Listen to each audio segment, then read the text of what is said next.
বিশেষ কারণবশত এবারে ক্রিসমাস সেলিব্রেশনটা আমরা বাড়িতেই করেছিলাম। ডিনারে বাইরে কোথাও যাওয়ার ইচ্ছে থাকলেও ভিড়ভাড়কে অ্যাভয়েড করতে ডিনারটা আমরা বাড়িতেই অর্ডার করে নিলাম। অ্যাবসলিউট বারবিকিউ থেকে 2টো মিল বক্স অর্ডার করেছিলাম আমাদের দুজনের জন্য।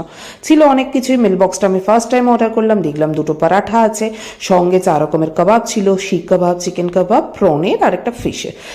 আর ছিল হচ্ছে একটা ডাল মাখানি ফর পরাঠা, কিছু শসা আর গাজরের কুচি ছিল, একটা বিরিয়ানি ছিল যাতে একটা মস্ত বড় ডিম ছিল, আর ছিল 2টো চাটনি কাবাবের সঙ্গে খাওয়ার মতো, মানে একটা মেও, একটা হচ্ছে গ্রিন চাটনি, আর ছিল 4টে খুব ছোট ছোট সাইজের গোলাপ জামুন।